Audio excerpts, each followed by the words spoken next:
नमस्कार मित्रमैत्रिणींनो, आपल्या आजच्या सुंदर कथेचं नाव आहे माहेर सासर. वहिनी अगदी पारंपरिक पद्धतीने आली आणि बोहल्यावर चढली. निमूट सप्तपदी पूर्ण करून दादाचा हात धरून विना तक्रार दादाच्या साध्या घरात आली, सामावली. पण तरी तिचं माहेर काही सुटलं नाही. सासरी जे घडेल त्याच्या वरचढ तिच्या माहेरी घडलेलं असायचं. त्यात कोणाला कधी खटकलं नाही, कारण एरवी तिचं वागणं अगदी सालस आणि समजूतदारपणाचं होतं. तिचं माहेरही होतंच तसं तालेवार. त्यांनी हसतमुखानं आपली मुलगी या साध्या घरी दिली, ती केवळ माणसं बघूनच.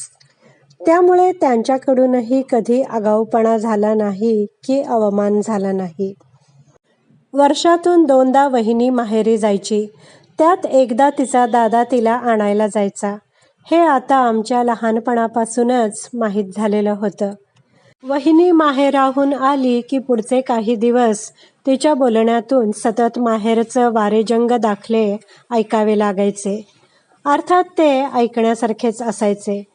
त्यांचा भला मोठा वाडा, त्यांची लांबलचक पसरलेली बाग, फुलांचा ढीग, बागेशी येणारे मोर, वाट चुकून आलेली हरणं, सगळं काही स्वप्नवत वाटावं असं.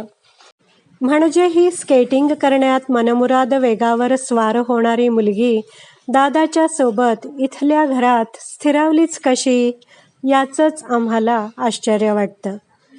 मध्ये तिचे भाऊ लंडनला शिक्षण पूर्ण करून आले आणि माहेरच्या गप्पा आणखीनच वाढल्या. आम्हालाही ते ऐकायला आवडायचंच, कारण तो परिसर, ती माणसं आम्हाला काही परकी नव्हती. मी 10वीत नापास झालो तेव्हा आईचं काही न ऐकता वहिनी मला तिच्या माहेरी घेऊन गेली होती आणि म्हणाली, आता 4 दिवस माणसं येऊन उगाचच भंडावून सोडतील तुला. चित्रपटात कसं पाहुणे आले की घरची बाई नोकराला सांगते, इन्हें मेरा कमरा दिखाओ, किंवा जवळचा कोणी असेल तर आओ मैं तुम्हें अपना कमरा दिखाती हूँ असं म्हणून दृश्यातून एक्झिट घेते, तशीच 50शी उलटली तरी मला अजूनही या वाक्याचं अप्रूप वाटतं. वहिनीचं माहेरही तसंच चौसोपी होतं. त्यात वहिनी माहेरची मोठी लेक, त्यामुळे तिनेच त्या घराला एक शिस्त लावली होती. मी वहिनीचा पाहुणा म्हणून माझीही त्या घरात खूपच बडदास्त ठेवली गेली. मलाही माझी वेगळी खोली मिळाली होती. माझं 10वी नापास होणेही एका अर्थी सेलिब्रेट केलं जात होतं. म्हणजे एकूण काय, अशी आमची मेघना वहिनी आणि तिचं माहेर हे आमच्यासाठी एक अप्रूपच होतं. मधल्या वर्षात दादाने पण खूप प्रगती केली. वहिनीच्या माहेराशी तुलनाच होऊ शकत नाही. पण तरीही आमच्या परीने त्याने आसमान को हात छू लिए थे. पण एक जाणवायला लागलं होतं, वहिनीचं हल्ली माहेरविषयी बोलणं कमी झालं होतं. कधी बोललीच त्यात पहिल्यासारखा आग्रह राहिला नव्हता. मध्ये तिच्या माहेरचा जुना वाडा पाडून त्याहून अलिशान असा बंगला बांधला गेला. दोन्ही भावांची ऑफिसेस बंगल्याच्या आवारातच समाविष्ट केली गेली होती. वास्तुशांतीला मावशीसकट सगळेजण गेले होते. मलाही बोलवलं होतं, पण जायला जमलं नव्हतं मला. पण तिथूनच वहिनी एकदमच गप्प झाली. शेवटी न राहवून मी विचारलंच वहिनीला. म्हटलं, हल्ली तू माहेरच्या घराबद्दल भरभरून बोलत नाहीस ते? ती खिन्नपणे म्हणाली, काय बोलू? काय झालं? मी विचारलं. ती म्हणाली, तसं पाहिलं तर काहीच नाही झालं. सगळं रीतीला धरूनच झालं. पण ती रीतच मान्य करायला मला खूप त्रास होतोय. क्षणभर गप्प राहून ती म्हणाली, आम्ही मुली सासरी येऊन माहेर मनात जपत असतो. आपण आता त्या घराला परके झालो हे आमच्या लक्षातच येत नाही आणि माहेरचे लेक परकी झाली असं गृहीतच धरून चालतात. खूपच यातनामय आहे हे. वहिनी, नीट सांग, काय झालं?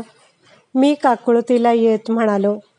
तशी ती म्हणाली, काही नाही रे.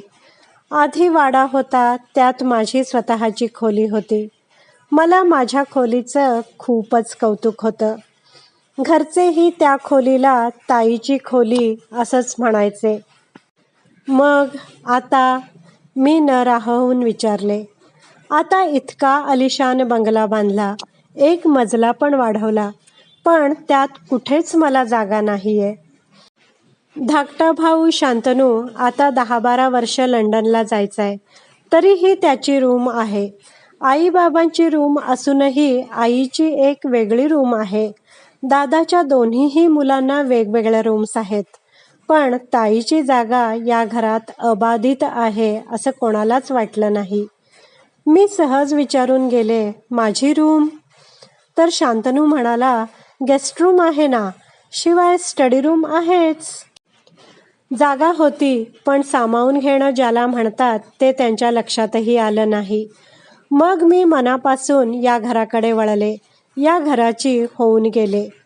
पण ही रीत आता मी मोडेन. जेव्हा आपण बंगला बांधू तेव्हा छकुलीचं लग्न झालं तरी तिची रूम तिला हवी तशीच राखून ठेवेन. गेस्ट रूममध्ये पाहुणे उतरवायचे, आपल्या लेकीबाळी नाही. त्या दुसऱ्या घरी गेल्या तरीही त्या आपल्याच असतात. वहिनी भरभरून बोलत राहिली आणि मी ऐकत होतो. मित्रमैत्रिणींनो, कशी वाटली तुम्हाला ही हृदयस्पर्शी कथा? कथा आवडली असल्यास व्हिडिओला लाईक करा, शेअर करा, कमेंट करा. माझ्या चॅनलला सबस्क्राईब करायला विसरू नका.